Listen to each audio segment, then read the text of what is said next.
of The Art of Money Getting, or Golden Rules for Making Money, by P.T. Barnum. In the United States, where we have more land than people, it is not at all difficult for persons in good health to make money. In this comparatively new field, there are so many avenues of success open, so many vocations which are not crowded, that any person of either sex who is willing, at least for the time being, to engage in any respectable occupation that offers, may find lucrative employment. Those who really desire to attain an independence have only to set their minds upon it and adopt the proper means, as they do in regard to any other object which they wish to accomplish, and the thing is easily done. But however easy it may be found to make money, I have no doubt many of my hearers will agree it is the most difficult thing in the world to keep it. The road to wealth is, as Dr. Franklin truly says, as plain as the road to the mill. It consists simply in expending less than we earn. That seems to be a very simple problem. Mr. Micawber, one of those happy creations of the genial Dickens, puts the case in a strong light when he says that to have annual income of £20 per annum and spend £20 6d is to be the most miserable of men, whereas to have an income of only £20 and spend but £19 6d is to be the happiest of mortals.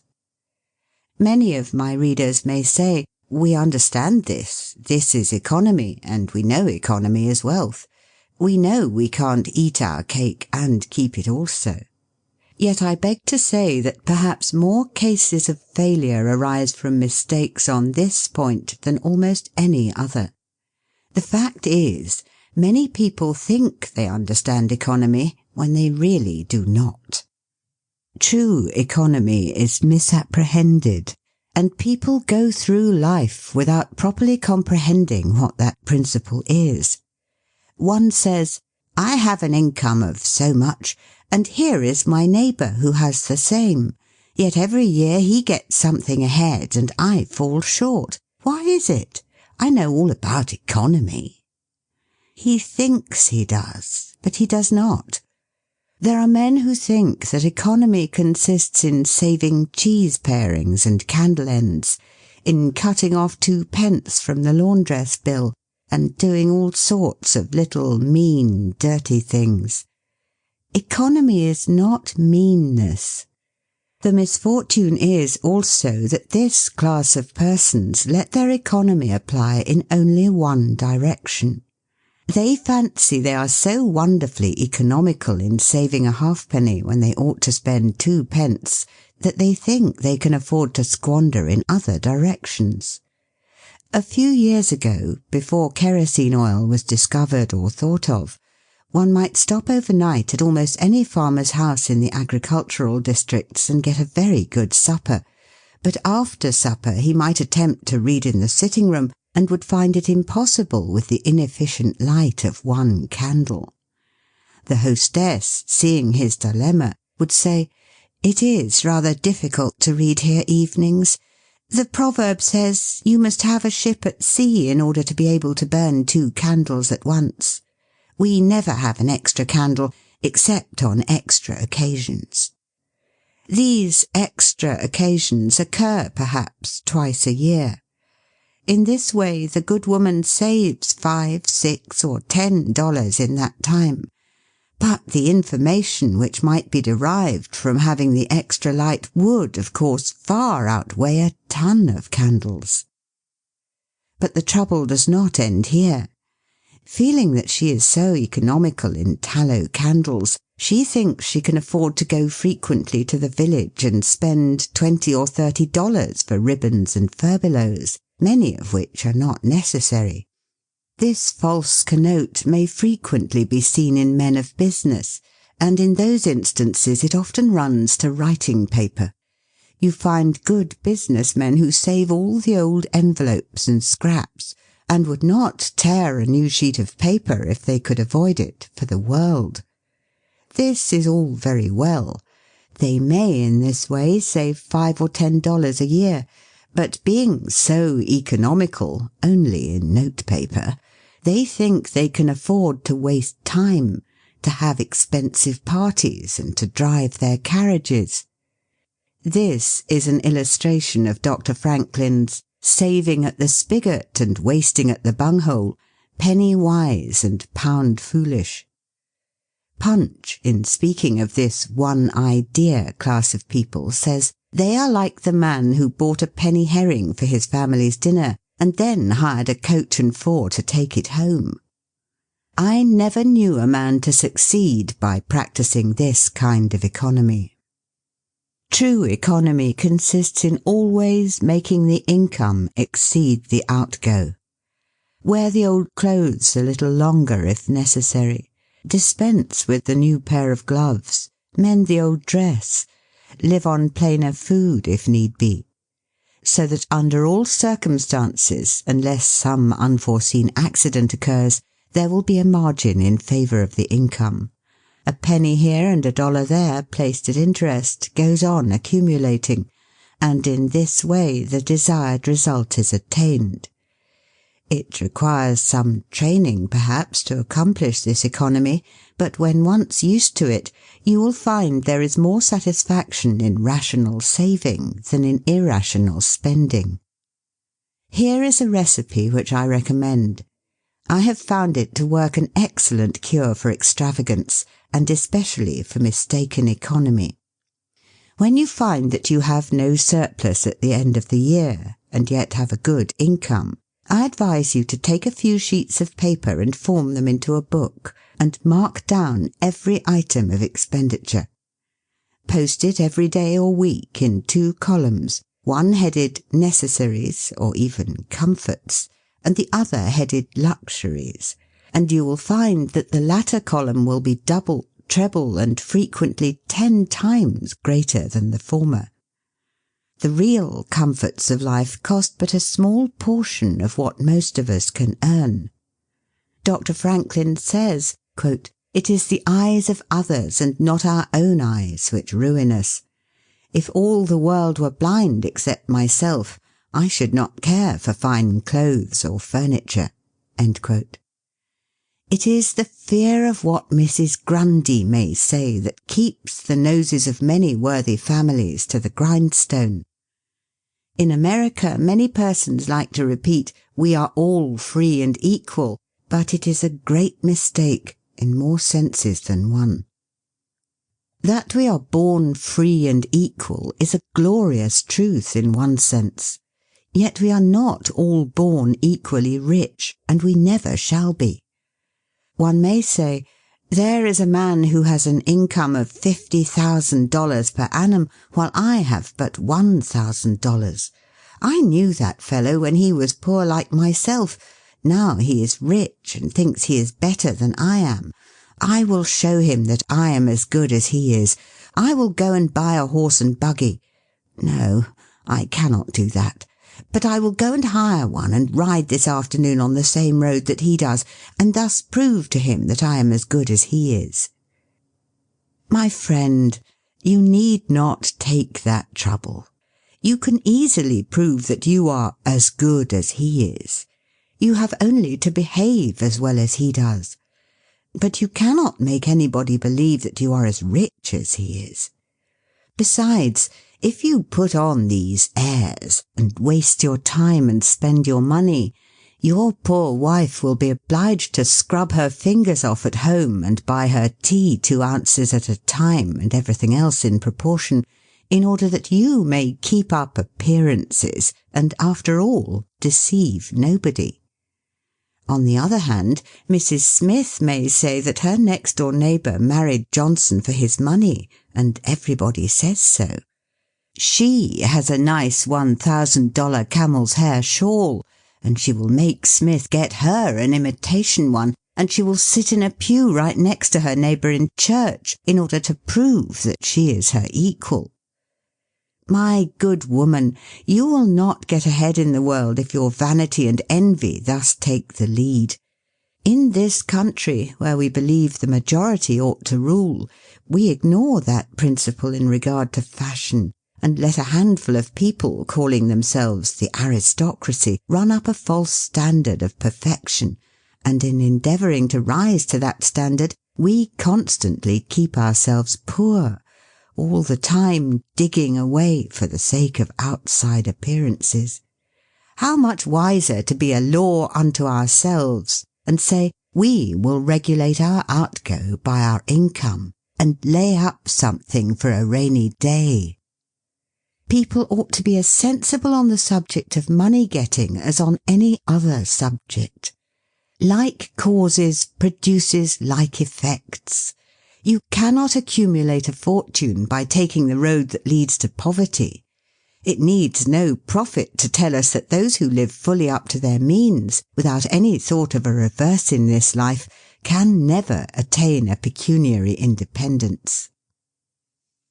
Men and women accustomed to gratify every whim and caprice will find it hard at first to cut down their various unnecessary expenses, and will feel it a great self-denial to live in a smaller house than they have been accustomed to, with less expensive furniture, less company, less costly clothing, fewer servants, a less number of balls, parties, theatre-goings, carriage-ridings, pleasure excursions, cigar-smokings, liquor-drinkings, and other extravagances.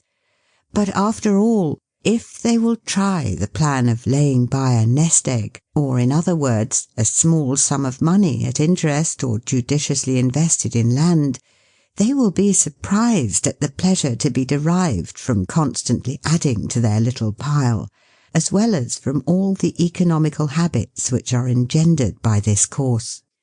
The old suit of clothes and the old bonnet and dress will answer for another season. The croton or spring water taste better than champagne. A cold bath and a brisk walk will prove more exhilarating than a ride in the finest coach. A social chat, an evening's reading in the family circle, or an hour's play of hunt the slipper and blind man's buff will be far more pleasant than a $50 or $500 party, when the reflection on the difference in cost is indulged in by those who begin to know the pleasures of saving. Thousands of men are kept poor, and tens of thousands are made so after they have acquired quite sufficient to support them well through life, in consequence of laying their plans of living on too broad a platform.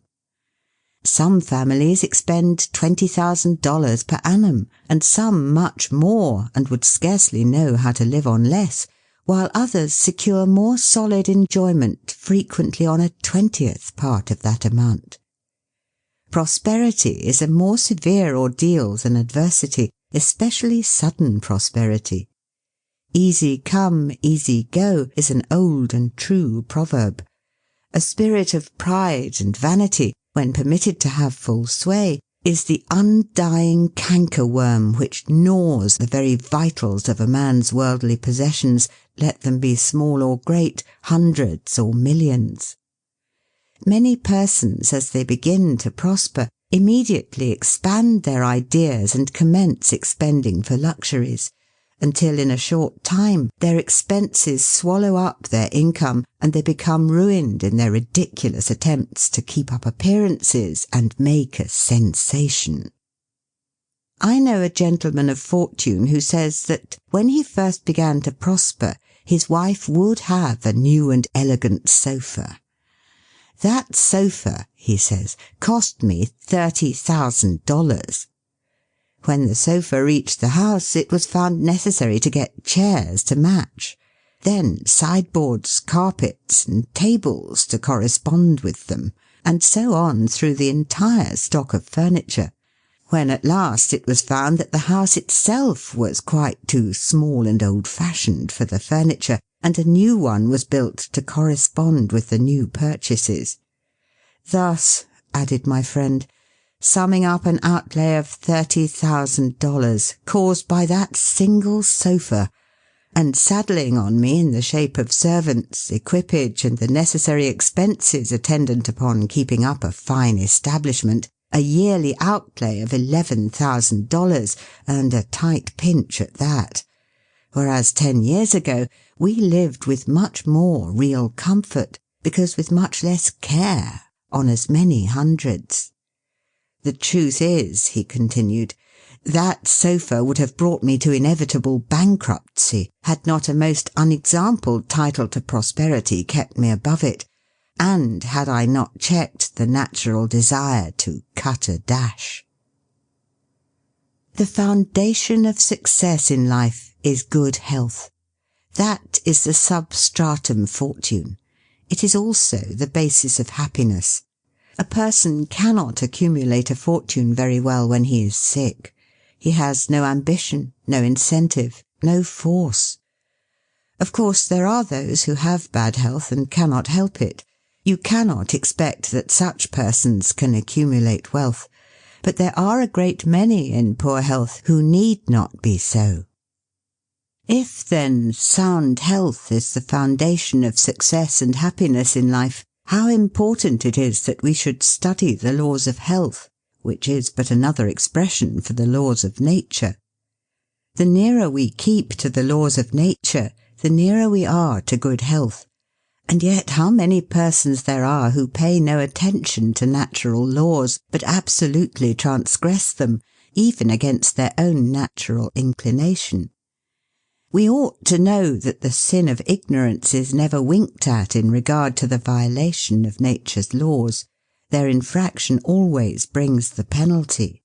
A child may thrust its finger into the flames without knowing it will burn, and so suffers. Repentance, even, will not stop the smart. Many of our ancestors knew very little about the principle of ventilation. They did not know much about oxygen, whatever other gin they might have been acquainted with, and consequently they built their houses with little 7 by 9 feet bedrooms, and these good old pious Puritans would lock themselves up in one of these cells, say their prayers, and go to bed. In the morning they would devoutly return thanks for the preservation of their lives during the night, and nobody had better reason to be thankful. Probably some big crack in the window or in the door let in a little fresh air and thus saved them. Many persons knowingly violate the laws of nature against their better impulses for the sake of fashion. For instance, there is one thing that nothing living except a vile worm ever naturally loved, and that is tobacco. Yet how many persons there are who deliberately train an unnatural appetite, and overcome this implanted aversion for tobacco to such a degree that they get to love it. They have got hold of a poisonous, filthy weed, or rather that takes a firm hold of them. Here are married men who run about spitting tobacco juice on the carpet and floors, and sometimes even upon their wives besides. They do not kick their wives out of doors like drunken men, but their wives, I have no doubt, often wish they were outside of the house.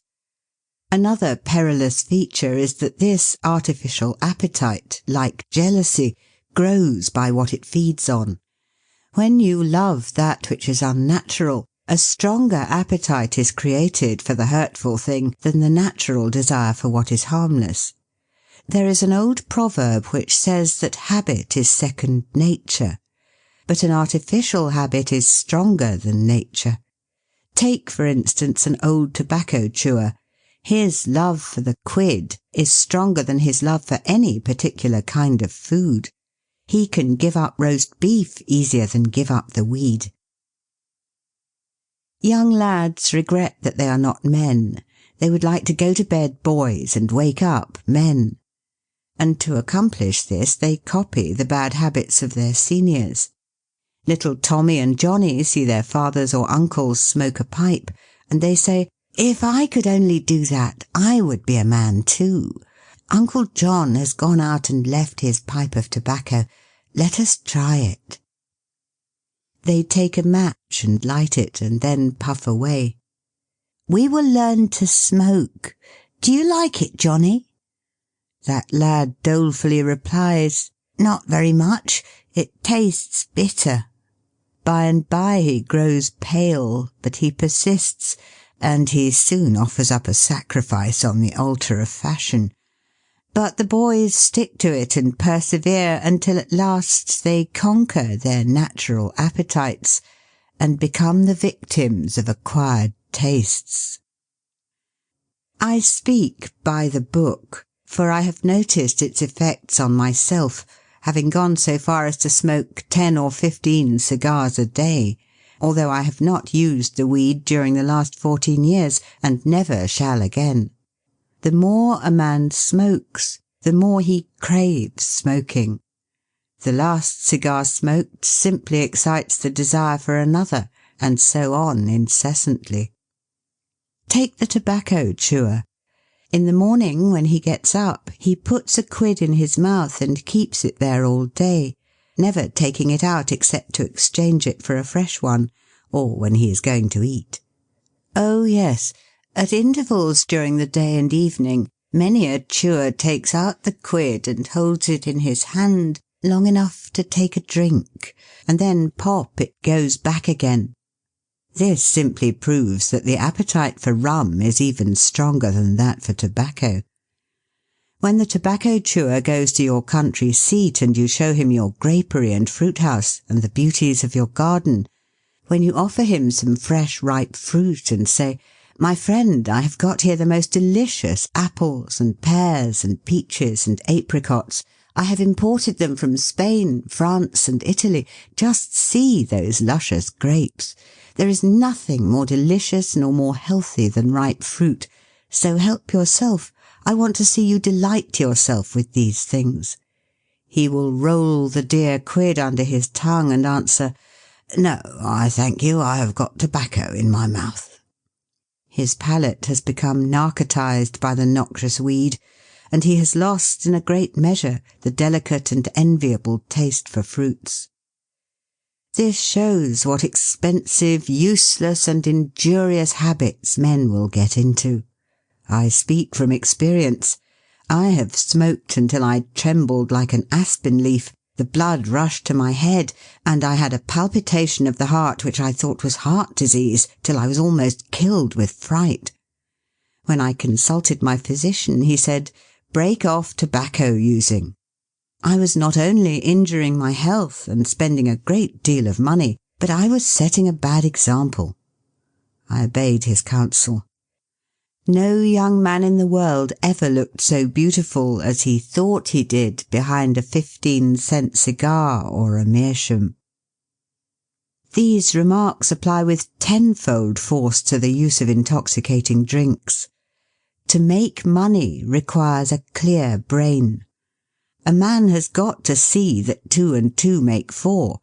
He must lay all his plans with reflection and forethought, and closely examine all the details and the ins and outs of business.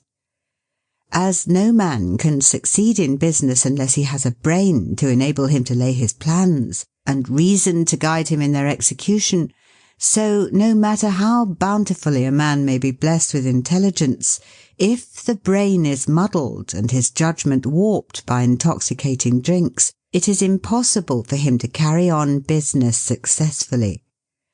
How many good opportunities have passed, never to return, while a man was sipping a social glass with his friend?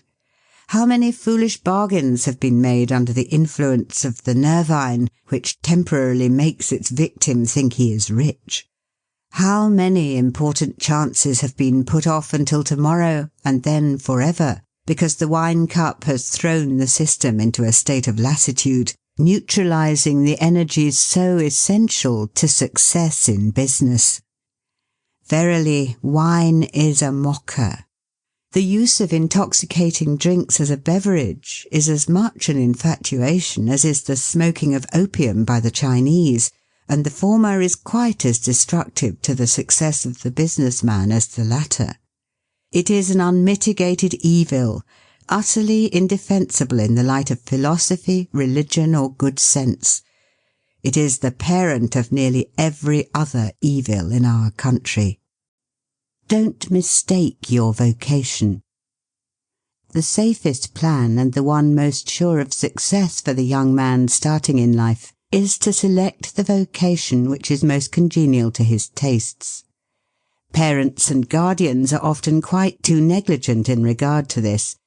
It is very common for a father to say, for example, "I have 5 boys. I will make Billy a clergyman, John a lawyer, Tom a doctor, and Dick a farmer." He then goes into town and looks about to see what he will do with Sammy. He returns home and says, "Sammy, I see watchmaking is a nice genteel business. I think I will make you a goldsmith." He does this regardless of Sam's natural inclinations or genius. We are all, no doubt, born for a wise purpose. There is as much diversity in our brains as in our countenances. Some are born natural mechanics, while some have great aversion to machinery. Let a dozen boys of 10 years get together, and you will soon observe 2 or 3 are whittling out some ingenious device, working with locks or complicated machinery. When they were but 5 years old, their father could find no toy to please them like a puzzle. They are natural mechanics. But the other 8 or 9 boys have different aptitudes. I belong to the latter class. I never had the slightest love for mechanism. On the contrary, I have a sort of abhorrence for complicated machinery. I never had ingenuity enough to whittle a cider tap so it would not leak. I never could make a pen that I could write with, or understand the principle of a steam engine. If a man was to take such a boy as I was and attempt to make a watchmaker of him, the boy might, after an apprenticeship of 5 or 7 years, be able to take apart and put together a watch. But all through life he would be working uphill and seizing every excuse for leaving his work and idling away his time. Watchmaking is repulsive to him. Unless a man enters upon the vocation intended for him by nature and best suited to his peculiar genius, he cannot succeed. I am glad to believe that the majority of persons do find their right vocation. Yet we see many who have mistaken their calling, from the blacksmith up or down to the clergyman. You will see, for instance, that extraordinary linguist, the learned blacksmith, who ought to have been a teacher of languages, and you may have seen lawyers, doctors, and clergymen who were better fitted by nature for the anvil or the lapstone. Select the right location. After securing the right vocation, you must be careful to select the proper location. You may have been cut out for a hotel keeper, and they say it requires a genius to know how to keep a hotel. You might conduct a hotel like clockwork, and provide satisfactorily for 500 guests every day. Yet if you should locate your house in a small village, where there is no railroad communication or public travel, the location would be your ruin. It is equally important that you do not commence business where there are already enough to meet all demands in the same occupation. I remember a case which illustrates this subject. When I was in London in 1858, I was passing down Holborn with an English friend and came to the penny shows.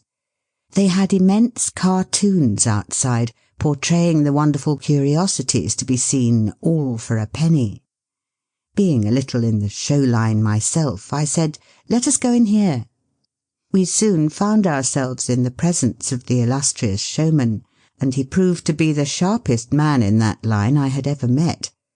He told us some extraordinary stories in reference to his bearded ladies, his albinos, and his armadillos, which we could hardly believe, but thought it better to believe it than look after the proof. He finally begged to call our attention to some wax statuary, and showed us a lot of the dirtiest and filthiest wax figures imaginable. They looked as if they had not seen water since the deluge. "What is there so wonderful about your statuary?" I asked. "I beg you not to speak so satirically," he replied. "Sir, these are not Madame Tussaud's wax figures, all covered with gilt and tinsel and imitation diamonds, and copied from engravings and photographs. Mine, sir, were taken from life. Whenever you look upon one of those figures, you may consider that you are looking upon the living individual." Glancing casually at them, I saw one labelled Henry VIII, and feeling a little curious upon seeing that it looked like Calvin Edson, the living skeleton, I said, "Do you call that Henry VIII?" He replied, "Certainly, sir. It was taken from life at Hampton Court by special order of His Majesty on such a day." He would have given the hour of the day if I had insisted. I said, "Everybody knows that Henry VIII was a great stout old king, and that figure is lean and lank. What do you say to that?" "Why," he replied, "you would be lean and lank yourself if you sat there as long as he has." There was no resisting such arguments. I said to my English friend, "Let us go out. Do not tell him who I am. I show the white feather, he beats me." He followed us to the door, and seeing the rabble in the street, he called out, "Ladies and gentlemen, I beg to draw your attention to the respectable character of my visitors," pointing to us as we walked away. I called upon him a couple of days afterwards, told him who I was, and said, "My friend, you are an excellent showman, but you have selected a bad location." He replied, "This is true, sir. I feel that all my talents are thrown away. But what can I do?" "You can go to America," I replied. "You can give full play to your faculties over there. You will find plenty of elbow room in America.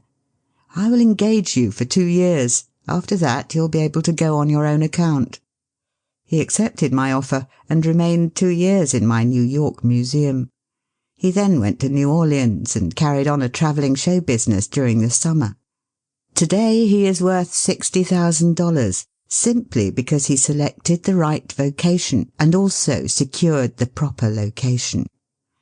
The old proverb says, 3 removes are as bad as a fire. But when a man is in the fire, it matters but little how soon or how often he removes. Avoid debt. Young men starting in life should avoid running into debt. There is scarcely anything that drags a person down like debt. It is a slavish position to get in, yet we find many a young man hardly out of his teens running in debt. He meets a chum and says, "Look at this, I have got trusted for a new suit of clothes." He seems to look upon the clothes as so much given to him. Well, it frequently is so, but if he succeeds in paying and then gets trusted again, he is adopting a habit which will keep him in poverty through life. Debt robs a man of his self-respect and makes him almost despise himself. Grunting and groaning and working for what he has eaten up or worn out, and now, when he is called upon to pay up, he has nothing to show for his money, this is properly termed working for a dead horse. I do not speak of merchants buying and selling on credit, or of those who buy on credit in order to turn the purchase to a profit. The old Quaker said to his farmer son, "John, never get trusted, but if thee gets trusted for anything, let it be for manure, because that will help thee pay it back again." Mr. Beecher advised young men to get in debt if they could to a small amount in the purchase of land in the country districts. If a young man, he says, will only get in debt for some land and then get married, these 2 things will keep him straight, or nothing will. This may be safe to a limited extent, but getting in debt for what you eat and drink and wear is to be avoided. Some families have a foolish habit of getting credit at the stores, and thus frequently purchase many things which might have been dispensed with. It is all very well to say, "I have got trusted for 60 days, and if I don't have the money, the creditor will think nothing about it." There is no class of people in the world who have such good memories as creditors. When the 60 days run out, you will have to pay. If you do not pay, you will break your promise, and probably resort to a falsehood. You may make some excuse or get in debt elsewhere to pay it, but that only involves you the deeper. A good-looking, lazy young fellow was the apprentice boy Horatio. His employer said, "Horatio, did you ever see a snail?" "I think I have," he drawled out. "You must have met him then, for I'm sure you never overtook one," said the boss. Your creditor will meet you or overtake you and say, "Now, my young friend, you agreed to pay me. You have not done it. You must give me your note." You give the note on interest, and it commences working against you. It is a dead horse. The creditor goes to bed at night and wakes up in the morning better off than when he retired to bed, because his interest has increased during the night. But you grow poorer while you are sleeping, for the interest is accumulating against you. Money is in some respects like fire. It is a very excellent servant, but a terrible master. When you have it mastering you, when interest is constantly piling up against you, it will keep you down in the worst kind of slavery. But let money work for you, and you have the most devoted servant in the world. It is no eye-servant. There is nothing animate or inanimate that will work so faithfully as money when placed at interest, well secured. It works night and day, and in wet or dry weather. I was born in the Blue Law State of Connecticut, where the old Puritans had laws so rigid that it was said they fined a man for kissing his wife on Sunday. Yet these rich old Puritans would have thousands of dollars at interest, and on Saturday night would be worth a certain amount. On Sunday they would go to church and perform all the duties of a Christian. On waking up on Monday morning, they would find themselves considerably richer than the Saturday night previous, simply because their money placed at interest had worked faithfully for them all day Sunday, according to law. Do not let it work against you. If you do, there is no chance for success in life so far as money is concerned. John Randolph, the eccentric Virginian, once exclaimed in Congress, "Mr. Speaker, I have discovered the philosopher's stone. Pay as you go."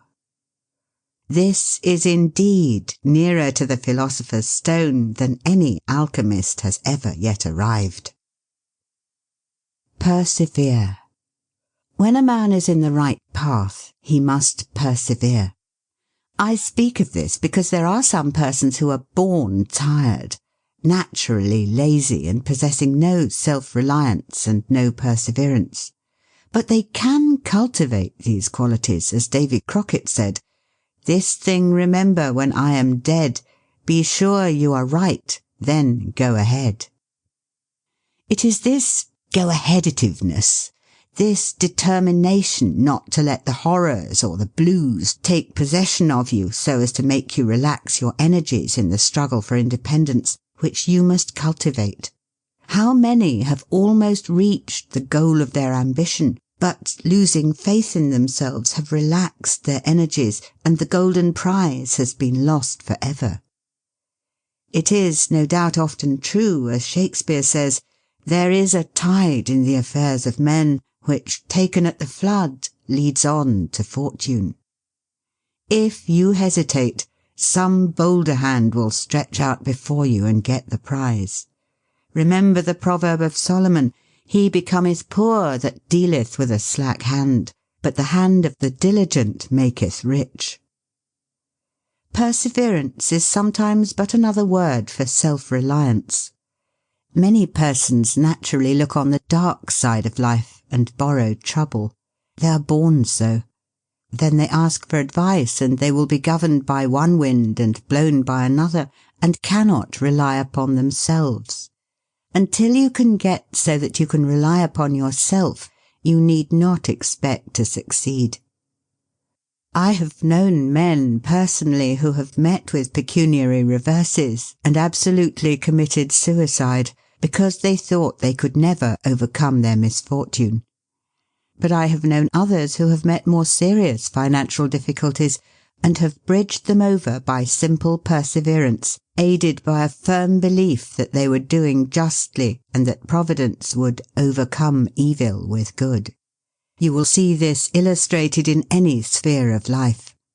Take two generals, both understand military tactics, both educated at West Point, if you please, both equally gifted. Yet one having this principle of perseverance, and the other lacking it, the former will succeed in his profession, while the latter will fail.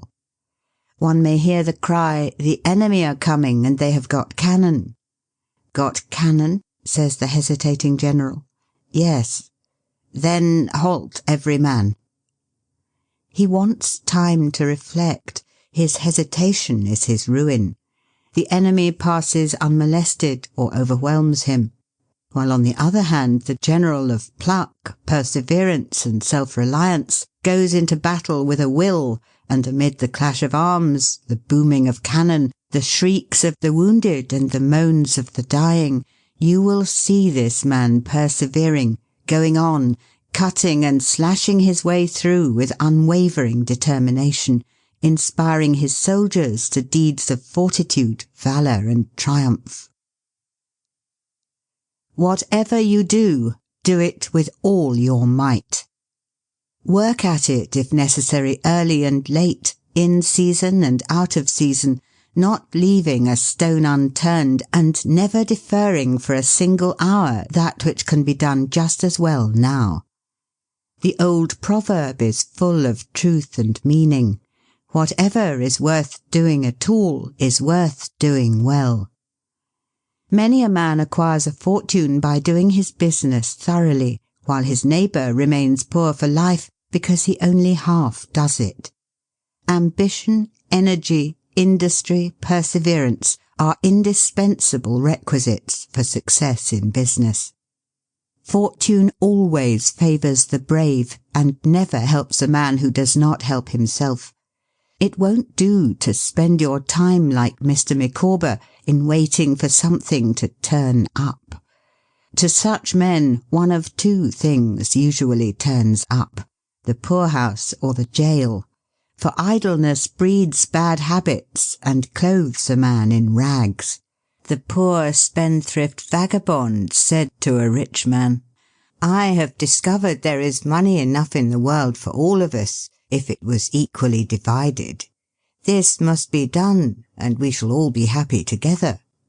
"But," was the response, "if everybody was like you, it would be spent in 2 months, and what would you do then?" "Oh, divide again. Keep dividing, of course." I was recently reading in a London paper an account of a like philosophic pauper who was kicked out of a cheap boarding-house because he could not pay his bill, but he had a roll of papers sticking out of his coat pocket which, upon examination, proved to be his plan for paying off the national debt of England without the aid of a penny. People have got to do as Cromwell said: not only trust in Providence, but keep the powder dry. Do your part of the work, or you cannot succeed. Mahomet one night, while encamping in the desert, overheard one of his fatigued followers remark, "I will loose my camel and trust it to God." "No, no, not so," said the Prophet. "Tie thy camel and trust it to God. Do all you can for yourselves, and then trust to Providence or luck, or whatever you please to call it, for the rest." Depend upon your own personal exertions. The eye of the employer is often worth more than the hands of a dozen employees. In the nature of things, an agent cannot be so faithful to his employer as to himself.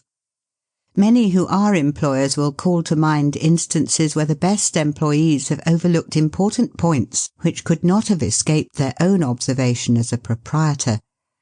No man has a right to expect to succeed in life unless he understands his business, and nobody can understand his business thoroughly unless he learns it by personal application and experience. A man may be a manufacturer. He has got to learn the many details of his business personally. he will learn something every day, and he will find he will make mistakes nearly every day. And these very mistakes are helps to him in the way of experiences, if he but heeds them. He will be like the Yankee tin peddler, who, having been cheated as to quality in the purchase of his merchandise, said, "All right, there's a little information to be gained every day. I will never be cheated in that way again." Thus a man buys his experience, and it is the best kind if not purchased at too dear a rate. I hold that every man should, like Cuvier, the French naturalist, thoroughly know his business. So proficient was he in the study of natural history that you might bring to him the bone or even a section of a bone of an animal which he had never seen described, and, reasoning from analogy, he would be able to draw a picture of the object from which the bone had been taken. On one occasion his students attempted to deceive him. They rolled one of their number in a cow skin and put him under the professor's table as a new specimen. When the philosopher came into the room, some of the students asked him what animal it was. Suddenly the animal said, "I am the devil, and I am going to eat you." It was but natural that Cuvier should desire to classify this creature, and examining it intently, he said, "Divided hoof, graminivorous. It cannot be done." He knew that an animal with a split hoof must live upon grass and grain or other kind of vegetation, and would not be inclined to eat flesh, dead or alive, so he considered himself perfectly safe. The possession of a perfect knowledge of your business is an absolute necessity in order to ensure success.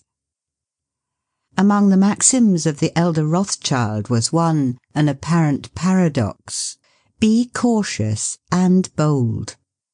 This seems to be a contradiction in terms, but it is not, and there is great wisdom in the maxim. It is, in fact, a condensed statement of what I have already said. It is to say, you must exercise your caution in laying your plans, but be bold in carrying them out. A man who is all caution will never dare to take hold and be successful, and a man who is all boldness is merely reckless and must eventually fail. A man may go on 'change and make $50,000 or $100,000 in speculating in stocks at a single operation, but if he has simple boldness without caution, it is mere chance, and what he gains today he will lose tomorrow. You must have both the caution and the boldness to ensure success. The Rothschilds have another maxim: never have anything to do with an unlucky man or place.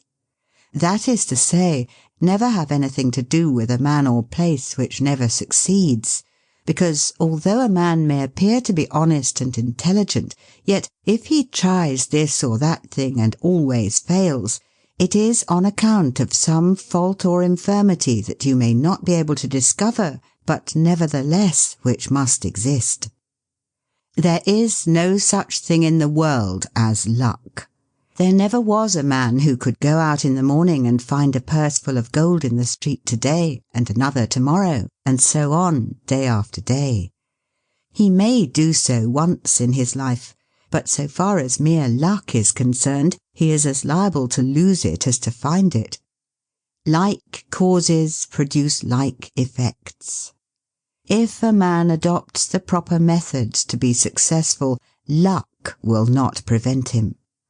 If he does not succeed, there are reasons for it, although perhaps he may not be able to see them. Use the best tools. Men in engaging employees should be careful to get the best. Understand, you cannot have two good tools to work with, and there is no tool you should be so particular about as living tools. If you get a good one, it is better to keep him than keep changing. He learns something every day, and you are benefited by the experience he acquires. He is worth more to you this year than last, and he is the last man to part with, provided his habits are good and he continues faithful. If, as he gets more valuable, he demands an exorbitant increase of salary, on the supposition that you can't do without him, let him go. Whenever I have such an employee, I always discharge him. First, to convince him that his place may be supplied, and second, because he is good for nothing if he thinks he is invaluable and cannot be spared. But I would keep him, if possible, in order to profit from the result of his experience. An important element in an employee is the brain. You can see bills up, hands wanted, but hands are not worth a great deal without heads. Mr. Beecher illustrates this in this wise. An employee offers his services by saying, "I have a pair of hands and one of my fingers thinks." "That is very good," says the employer. Another man comes along and says he has 2 fingers that think. "Ah, that is better." But a third calls in and says that all his fingers and thumbs think. That is better still. Finally, another steps in and says, "I have a brain that thinks. I think all over. I am a thinking as well as a working man." "You are the man I want," says the delighted employer. Those men who have brains and experience are therefore the most valuable, and not to be readily parted with. It is better for them as well as yourself to keep them at reasonable advances in their salaries from time to time. Don't get above your business.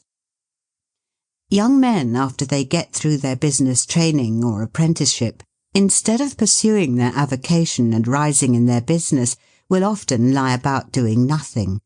They say, "I have learned my business, but I am not going to be a hireling. What is the object of learning my trade or profession unless I establish myself?" Have you capital to start with? No, but I am going to have it. How are you going to get it? I will tell you confidentially. I have a wealthy old aunt, and she will die pretty soon, but if she does not, I expect to find some rich old man who will lend me a few thousands to give me a start. If I only get the money to start with, I will do well. There is no greater mistake than when a young man believes he will succeed with borrowed money. Why? Because every man's experience coincides with that of Mr. Astor, who said, it was more difficult for him to accumulate his first $1,000 than all the succeeding millions that made up his colossal fortune. Money is good for nothing unless you know the value of it by experience. Give a boy $20,000 and put him in business, and the chances are that he will lose every dollar of it before he is a year older. Like buying a ticket in the lottery and drawing a prize, it is easy come, easy go. He does not know the value of it. Nothing is worth anything unless it costs effort. Without self-denial and economy, patience and perseverance, and commencing with capital which you have not earned, you are not sure to succeed in accumulating. Young men, instead of waiting for dead men's shoes, should be up and doing, for there is no class of persons who are so unaccommodating in regard to dying as these rich old people, and it is fortunate for the expectant heirs that it is so. 9 out of 10 of the rich men of our country today started out in life as poor boys, with determined wills, industry, perseverance, economy, and good habits.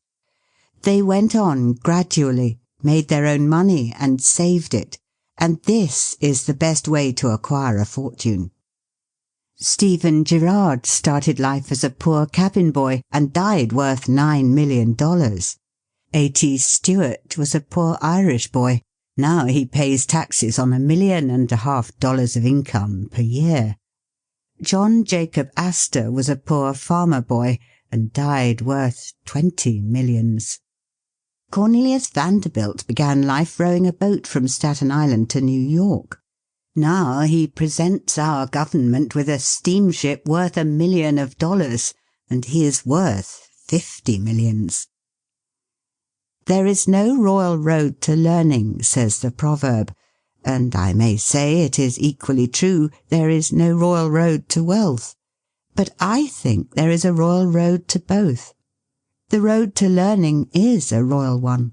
The road that enables the student to expand his intellect and add every day to his stock of knowledge until, in the pleasant process of intellectual growth, he is able to solve the most profound problems, to count the stars, to analyze every atom of the globe, and to measure the firmament.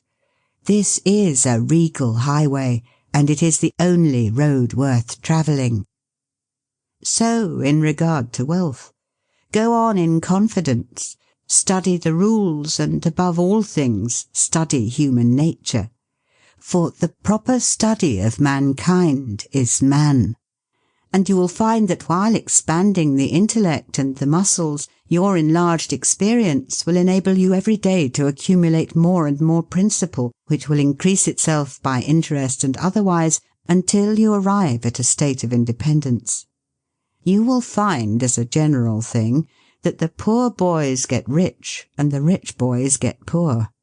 For instance, a rich man at his decease leaves a large estate to his family. His eldest sons, who have helped him earn his fortune, know by experience the value of money, and they take their inheritance and add to it.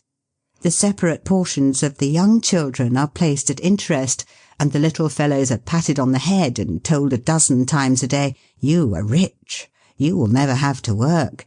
You can always have whatever you wish, for you were born with a golden spoon in your mouth." The young heir soon finds out what that means. He has the finest dresses and playthings. He is crammed with sugar candies and almost killed with kindness, and he passes from school to school, petted and flattered. He becomes arrogant and self-conceited, abuses his teachers and carries everything with a high hand. He knows nothing of the real value of money, having never earned any, but he knows all about the golden spoon business. At college he invites his poor fellow-students to his room, where he wines and dines them. He is cajoled and caressed, and called a glorious good fellow because he is so lavish of his money. He gives his game suppers, drives his fast horses, invites his chums to fêtes and parties, determined to have lots of good times. He spends the night in frolics and debauchery, and leads off his companions with the familiar song, "We won't go home till morning." He gets them to join him in pulling down signs, taking gates from their hinges and throwing them into backyards and horse-ponds. If the police arrest them, he knocks them down, is taken to the lock-up, and joyfully foots the bills. "Ha, my boys," he cries, "what is the use of being rich if you can't enjoy yourself?" He might more truly say, if you can't make a fool of yourself.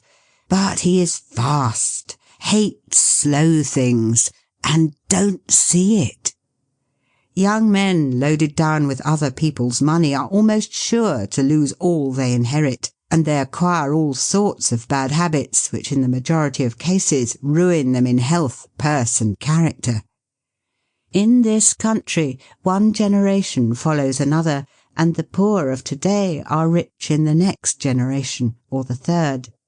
Their experience leads them on, and they become rich, and they leave vast riches to their young children. These children, having been reared in luxury, are inexperienced and get poor. And after long experience another generation comes on and gathers up riches again in turn. And thus history repeats itself, and happy is he who by listening to the experience of others avoids the rocks and shoals on which so many have been wrecked. In England the business makes the man. If a man in that country is a mechanic or working man, he is not recognised as a gentleman. On the occasion of my first appearance before Queen Victoria, the Duke of Wellington asked me what sphere in life General Tom Thumb's parents were in. "His father is a carpenter," I replied. "Oh, I had heard he was a gentleman," was the response of his Grace. In this republican country, the man makes the business. No matter whether he is a blacksmith, a shoemaker, a farmer, banker, or lawyer, So long as his business is legitimate, he may be a gentleman. So any legitimate business is a double blessing. It helps the man engaged in it, and also helps others. The farmer supports his own family, but he also benefits the merchant or mechanic who needs the products of his farm. The tailor not only makes a living by his trade, but he also benefits the farmer, the clergyman, and others who cannot make their own clothing. But all these classes of men may be gentlemen. The great ambition should be to excel all others engaged in the same occupation. The college student who was about graduating said to an old lawyer, "I have not yet decided which profession I will follow. Is your profession full?" "The basement is much crowded, but there is plenty of room upstairs," was the witty and truthful reply. No profession, trade, or calling is overcrowded in the upper story. Wherever you find the most honest and intelligent merchant or banker, or the best lawyer, the best doctor, the best clergyman, the best shoemaker, carpenter, or anything else, that man is most sought for and has always enough to do. As a nation, Americans are too superficial. They are striving to get rich quickly, and do not generally do their business as substantially and thoroughly as they should. But whoever excels all others in his own line, if his habits are good and his integrity undoubted, cannot fail to secure abundant patronage and the wealth that naturally follows. Let your motto then always be Excelsior, for by living up to it there is no such word as fail. Learn something useful. Every man should make his son or daughter learn some useful trade or profession, so that in these days of changing fortunes, of being rich today and poor tomorrow, they may have something tangible to fall back upon. This provision might save many persons from misery who by some unexpected turn of fortune have lost all their means. Let hope predominate, but be not too visionary. Many persons are always kept poor because they are too visionary. Every project looks to them like certain success, and therefore they keep changing from one business to another, always in hot water, always under the harrow. The plan of counting the chickens before they are hatched is an error of ancient date, but it does not seem to improve by age. Do not scatter your powers. Engage in one kind of business only, and stick to it faithfully until you succeed, or until your experience shows that you should abandon it. A constant hammering on one nail will generally drive it home at last, so that it can be clinched. When a man's undivided attention is centered on one object, his mind will constantly be suggesting improvements of value, which would escape him if his brain was occupied by a dozen different subjects at once. Many a fortune has slipped through a man's fingers because he was engaged in too many occupations at a time. There is good sense in the old caution against having too many irons in the fire at once. Be systematic. Men should be systematic in their business. A person who does business by rule, having a time and place for everything, doing his work promptly, will accomplish twice as much and with half the trouble of him who does it carelessly and slipshod. By introducing system into all your transactions, doing one thing at a time, always meeting appointments with punctuality, you find leisure for pastime and recreation. Whereas the man who only half does one thing and then turns to something else and half does that, will have his business at loose ends, and will never know when his day's work is done, for it never will be done. Of course there is a limit to all these rules. We must try to preserve the happy medium, for there is such a thing as being too systematic. There are men and women, for instance, who put away things so carefully that they can never find them again. It is too much like the red tape formality at Washington and Mr. Dickens' circumlocution office, all theory and no result. When the Astor House was first started in New York City, it was undoubtedly the best hotel in the country. The proprietors had learned a good deal in Europe regarding hotels, and the landlords were proud of the rigid system which pervaded every department of their great establishment. When 12 o'clock at night had arrived and there were a number of guests around, one of the proprietors would say, "Touch that bell, John." And in 2 minutes 60 servants, with a water bucket in each hand, would present themselves in the hall.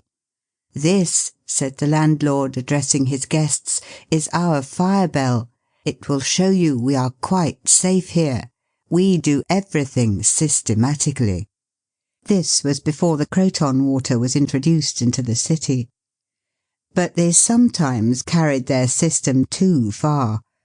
On one occasion, when the hotel was thronged with guests, one of the waiters was suddenly indisposed, and although there were 50 waiters in the hotel, the landlord thought he must have his full complement or his system would be interfered with. Just before dinner time he rushed downstairs and said, "There must be another waiter. I am 1 waiter short. What can I do?" He happened to see Boots, the Irishman. "Pat," said he, "wash your hands and face. Take that white apron and come into the dining room in 5 minutes." Presently Pat appeared as required, and the proprietor said, "Now, Pat, you must stand behind these 2 chairs and wait on the gentleman who will occupy them. Did you ever act as a waiter?" "I know all about it, sure, but I never did it." Like the Irish pilot, on one occasion when the captain, thinking he was considerably out of his course, asked, "Are you certain you understand what you are doing?" Pat replied, "Sure, and I knows every rock in the channel." That moment, bang thumped the vessel against a rock. "Ah, bejabers, and that is one of 'em," continued the pilot. But to return to the dining room. "Pat," said the landlord, "here we do everything systematically. You must first give the gentlemen each a plate of soup, and when they finish that, ask them what they will have next." Pat replied, "Ah, and I understand perfectly the virtues of system." Very soon in came the guests. The plates of soup were placed before them. One of Pat's 2 gentlemen ate his soup. The other did not care for it. He said, "Waiter, take this plate away and bring me some fish." Pat looked at the untasted plate of soup, and remembering the injunctions of the landlord in regard to system, replied, "Not till ye have ate your soup." Of course that was carrying system entirely too far. Read the newspapers. Always take a trustworthy newspaper, and thus keep thoroughly posted in regard to the transactions of the world. He who is without a newspaper is cut off from his species. In these days of telegraphs and steam, many important inventions and improvements in every branch of trade are being made, and he who don't consult the newspapers will soon find himself and his business left out in the cold. Beware of outside operations. We sometimes see men who have obtained fortunes suddenly become poor. In many cases this arises from intemperance, and often from gaming and other bad habits. Frequently it occurs because a man has been engaged in outside operations of some sort. When he gets rich in his legitimate business, he is told of a grand speculation where he can make a score of thousands. He is constantly flattered by his friends, who tell him that he is born lucky, that everything he touches turns into gold. Now, if he forgets that his economical habits, his rectitude of conduct, and a personal attention to a business which he understood caused his success in life, he will listen to the siren voices. He says, "I will put in $20,000. I have been lucky, and my good luck will soon bring me back $60,000. A few days elapse, and it is discovered he must put in $10,000 more. Soon after he is told it is all right, but certain matters not foreseen require an advance of $20,000 more, which will bring him a rich harvest. But before the time comes around to realize, the bubble bursts. He loses all he is possessed of, and then he learns what he ought to have known at the first, that however successful a man may be in his own business, if he turns from that and engages in a business which he don't understand, he is like Samson when shorn of his locks. His strength has departed, and he becomes like other men. If a man has plenty of money, he ought to invest something in everything that appears to promise success and that will probably benefit mankind. But let the sums thus invested be moderate in amount, and never let a man foolishly jeopardize a fortune that he has earned in a legitimate way by investing it in things in which he has had no experience. Don't endorse without security. I hold that no man ought ever to endorse a note or become security for any man, be it his father or brother, to a greater extent than he can afford to lose and care nothing about, without taking good security. Here is a man that is worth $20,000. He is doing a thriving manufacturing or mercantile trade. You are retired and living on your money. He comes to you and says, "You are aware that I am worth $20,000 and don't owe a dollar. If I had $5,000 in cash, I could purchase a particular lot of goods and double my money in a couple of months. Will you endorse my note for that amount?" You reflect that he is worth $20,000, and you incur no risk by endorsing his note. You like to accommodate him, and you lend your name without taking the precaution of getting security. Shortly after, he shows you the note with your endorsement cancelled, and tells you, probably truly, that he made the profit that he expected by the operation. You reflect that you have done a good action, and the thought makes you feel happy. By and by the same thing occurs again, and you do it again. You have already fixed the impression in your mind that it is perfectly safe to endorse his notes without security. But the trouble is, this man is getting money too easily. He has only to take your note to the bank, get it discounted, and take the cash. He gets money for the time being without effort, without inconvenience to himself. Now mark the result. He sees a chance for speculation outside of his business. A temporary investment of only $10,000 is required. It is sure to come back before a note at the bank would be due. He places a note for that amount before you. You sign it almost mechanically. Being firmly convinced that your friend is responsible and trustworthy, you endorse his notes as a matter of course. Unfortunately, the speculation does not come to a head quite so soon as was expected, and another $10,000 note must be discounted to take up the last one when due. Before this note matures, the speculation has proved an utter failure, and all the money is lost. Does the loser tell his friend, the endorser, that he has lost half of his fortune? Not at all. He don't even mention that he has speculated at all. But he has got excited. The spirit of speculation has seized him. He sees others making large sums in this way. We seldom hear of the losers. And like other speculators, he looks for his money where he loses it. He tries again. Endorsing notes has become chronic with you, and at every loss he gets your signature for whatever amount he wants. Finally, you discover your friend has lost all of his property and all of yours. You are overwhelmed with astonishment and grief, and you say, "It is a hard thing. My friend here has ruined me." But you should add, "I have also ruined him." If you had said in the first place, "I will accommodate you, but I never endorse without taking ample security. He could not have gone beyond the length of his tether, and he would never have been tempted away from his legitimate business.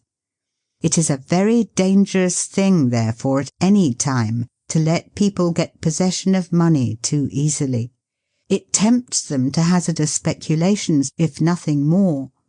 Solomon truly said, "He that hateth suretyship is sure." So with the young man starting in business. Let him understand the value of money by earning it. When he does understand its value, then grease the wheels a little in helping him to start business. But remember, men who get money with too great facility cannot usually succeed. You must get the first dollars by hard knocks and at some sacrifice, in order to appreciate the value of those dollars.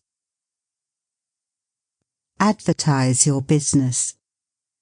We all depend, more or less, upon the public for our support. We all trade with the public: lawyers, doctors, shoemakers, artists, blacksmiths, showmen, opera singers, railroad presidents, and college professors. Those who deal with the public must be careful that their goods are valuable, that they are genuine and will give satisfaction. When you get an article which you know is going to please your customers, and that when they have tried it they will feel they have got their money's worth, then let the fact be known that you have got it. Be careful to advertise it in some shape or other, because it is evident that if a man has ever so good an article for sale, and nobody knows it, it will bring him no return. In a country like this, where nearly everybody reads, and where newspapers are issued and circulated in editions of 5,000 to 200,000, it would be very unwise if this channel was not taken advantage of to reach the public in advertising.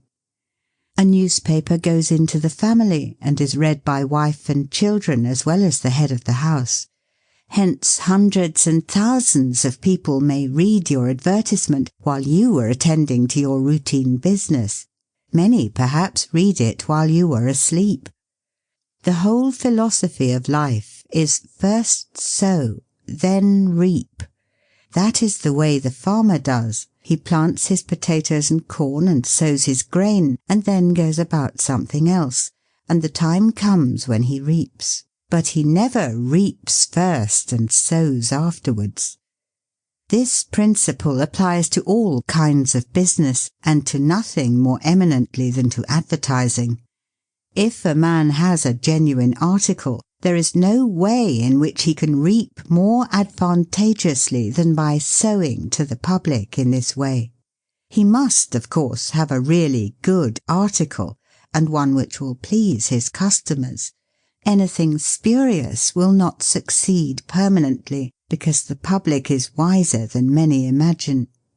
Men and women are selfish, and we all prefer purchasing where we can get the most for our money, and we try to find out where we can most surely do so. You may advertise a spurious article and induce many people to call and buy it once, but they will denounce you as an impostor and swindler, and your business will gradually die out and leave you poor. This is right. Few people can safely depend upon chance custom. You all need to have your customers return and purchase again. A man said to me, "I have tried advertising and did not succeed, yet I have a good article." I replied, "My friend, there may be exceptions to a general rule, but how do you advertise?"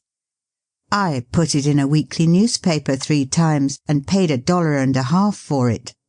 I replied, "Sir, advertising is like learning. A little is a dangerous thing." A French writer says that the reader of a newspaper does not see the first insertion of an ordinary advertisement. The second insertion he sees, but does not read. The third insertion he reads.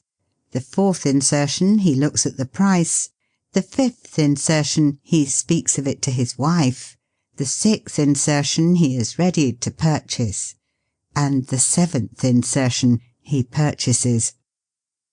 Your object in advertising is to make the public understand what you have got to sell, and if you have not the pluck to keep advertising until you have imparted that information, all the money you have spent is lost. You are like the fellow who told the gentleman if he would give him 10 cents it would save him $1. "How can I help you so much with so small a sum?" asked the gentleman in surprise. "I started out this morning," hiccuped the fellow, "with the full determination to get drunk, and I have spent my only $1 to accomplish the object, and it has not quite done it. 10 cents worth more of whiskey would just do it, and in this manner I should save the $1 already expended." So a man who advertises at all must keep it up until the public know who and what he is, and what his business is, or else the money invested in advertising is lost. Some men have a peculiar genius for writing a striking advertisement, one that will arrest the attention of the reader at first sight. This tact, of course, gives the advertiser a great advantage. Sometimes a man makes himself popular by an unique sign or a curious display in his window. Recently I observed a swing sign extending over the sidewalk in front of a store, on which was the inscription in plain letters, "Don't read the other side." Of course I did, and so did everybody else. And I learned that the man had made an independence by first attracting the public to his business in that way, and then using his customers well afterwards. Genin the Hatter bought the first Jenny Lind ticket at auction for $225 because he knew it would be a good advertisement for him. "Who is the bidder?" said the auctioneer as he knocked down that ticket at Castle Garden. "Genin the Hatter," was the response. Here were thousands of people from the Fifth Avenue and from distant cities in the highest stations in life. "Who is Genin the Hatter?" they exclaimed. They had never heard of him before. The next morning the newspapers and telegraph had circulated the facts from Maine to Texas, and from 5 to 10 millions of people had read that the tickets sold at auction for Jenny Lind's first concert amounted to about $20,000, and that a single ticket was sold at $225 to Genin the Hatter. Men throughout the country involuntarily took off their hats to see if they had a Genin hat on their heads. At a town in Iowa it was found that in the crowd around the post office there was one man who had a Genin hat, and he showed it in triumph, although it was worn out and not worth 2 cents. "Why," one man exclaimed, "you have a real Genin hat. What a lucky fellow you are." Another man said, "Hang on to that hat. It will be a valuable heirloom in your family." Still another man in the crowd, who seemed to envy the possessor of this good fortune, said, "Come, give us all a chance. Put it up at auction." He did so, and it was sold as a keepsake for $9.50. What was the consequence to Mr. Genin? He sold 10,000 extra hats per annum the first 6 years. 9/10 of the purchasers bought of him probably out of curiosity, and many of them, finding that he gave them an equivalent for their money, became his regular customers. This novel advertisement first struck their attention, and then, as he made a good article, they came again. Now, I don't say that everybody should advertise as Mr. Genin did, but I say if a man has got goods for sale and he don't advertise them in some way, the chances are that some day the sheriff will do it for him. Nor do I say that everybody must advertise in a newspaper, or indeed use printer's ink at all. On the contrary, although that article is indispensable in the majority of cases, yet doctors and clergymen and sometimes lawyers and some others can more effectually reach the public in some other manner. But it is obvious they must be known in some way, else how could they be supported? Be polite and kind to your customers. Politeness and civility are the best capital ever invested in business. Large stores, gilt signs, flaming advertisements will all prove unavailing if you or your employees treat your patrons abruptly. The truth is, the more kind and liberal a man is, the more generous will be the patronage bestowed upon him. Like begets like. The man who gives the greatest amount of goods of a corresponding quality for the least sum, still reserving to himself a profit, will generally succeed best in the long run. This brings us to the golden rule. As ye would that men should do to you, do ye also to them. And they will do better by you than if you always treated them as if you wanted to get the most you could out of them for the least return. Men who drive sharp bargains with their customers, acting as if they never expected to see them again, will not be mistaken. They never will see them again as customers. People don't like to pay and get kicked also. One of the ushers in my museum once told me he intended to whip a man who was in the lecture room as soon as he came out. "What for?" I inquired.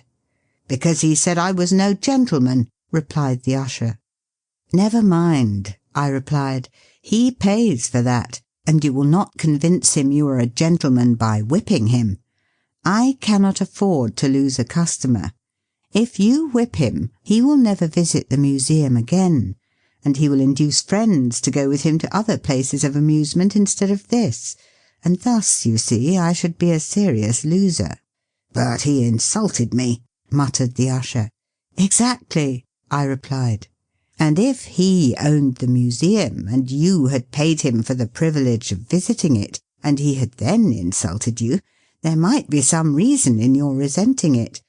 But in this instance, he is the man who pays, while we receive, and you must therefore put up with his bad manners." My usher laughingly remarked that this was undoubtedly the true policy, but he added that he should not object to an increase of salary if he was expected to be abused in order to promote my interests. Be charitable. Of course, men should be charitable, because it is a duty and a pleasure. But even as a matter of policy, if you possess no higher incentive, you will find that the liberal man will command patronage, while the sordid, uncharitable miser will be avoided. Solomon says, "There is that scattereth and yet increaseth, and there is that withholdeth more than meet, but it tendeth to poverty." Of course, the only true charity is that which is from the heart. The best kind of charity is to help those who are willing to help themselves.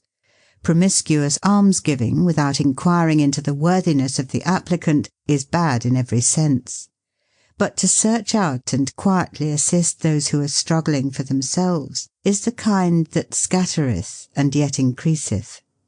But don't fall into the idea that some persons practice of giving a prayer instead of a potato and a benediction instead of bread to the hungry. It is easier to make Christians with full stomachs than empty. Don't blab. Some men have a foolish habit of telling their business secrets. If they make money, they like to tell their neighbours how it was done. Nothing is gained by this, and ofttimes much is lost. Say nothing about your profits, your hopes, your expectations, your intentions. And this should apply to letters as well as to conversation. Goethe makes Mephistopheles say, "Never write a letter nor destroy one." Business men must write letters, but they should be careful what they put in them. If you are losing money, be specially cautious and not tell of it, or you will lose your reputation. Preserve your integrity. It is more precious than diamonds or rubies. The old miser said to his sons, "Get money. Get it honestly if you can, but get money." This advice was not only atrociously wicked, but it was the very essence of stupidity. It was as much as to say, if you find it difficult to obtain money honestly, you can easily get it dishonestly. Get it in that way. Poor fool! Not to know that the most difficult thing in life is to make money dishonestly. Not to know that our prisons are full of men who attempted to follow this advice. Not to understand that no man can be dishonest without soon being found out, and that when his lack of principle is discovered, nearly every avenue to success is closed against him forever. The public very properly shun all whose integrity is doubted. No matter how polite and pleasant and accommodating a man may be, none of us dare to deal with him if we suspect false weights and measures. Strict honesty not only lies at the foundation of all success in life financially, but in every other respect. Uncompromising integrity of character is invaluable. It secures to its possessor a peace and joy which cannot be attained without it, which no amount of money or houses and lands can purchase. A man who is known to be strictly honest may be ever so poor, but he has the purses of all the community at his disposal, for all know that if he promises to return what he borrows, he will never disappoint them. As a mere matter of selfishness, therefore, if a man had no higher motive for being honest, all will find that the maxim of Dr. Franklin can never fail to be true, that honesty is the best policy. To get rich is not always equivalent to being successful.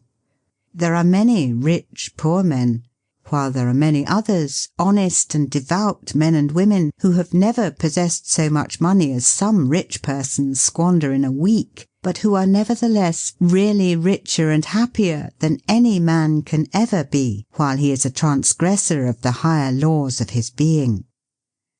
The inordinate love of money, no doubt, may be and is the root of all evil, but money itself, when properly used, is not only a handy thing to have in the house, but affords the gratification of blessing our race by enabling its possessor to enlarge the scope of human happiness and human influence. The desire for wealth is nearly universal, and none can say it is not laudable, provided the possessor of it accepts its responsibilities and uses it as a friend to humanity. The history of money-getting, which is commerce, is a history of civilization, and wherever trade has flourished most, there too have art and science produced the noblest fruits. In fact, as a general thing, money-getters are the benefactors of our race. To them, in a great measure, are we indebted for our institutions of learning and of art, our academies, colleges, and churches. It is no argument against the desire for or the possession of wealth to say that there are sometimes misers who hoard money only for the sake of hoarding, and who have no higher aspiration than to grasp everything which comes within their reach. As we have sometimes hypocrites in religion and demagogues in politics, so there are occasionally misers among money-getters. These, however, are only exceptions to the general rule. But when, in this country, we find such a nuisance and stumbling block as a miser, we remember with gratitude that in America we have no laws of primogeniture, and that in the due course of nature the time will come when the hoarded dust will be scattered for the benefit of mankind. To all men and women, therefore, do I conscientiously say, make money honestly and not otherwise, for Shakespeare has truly said, "He that wants money, means, and content is without 3 good friends."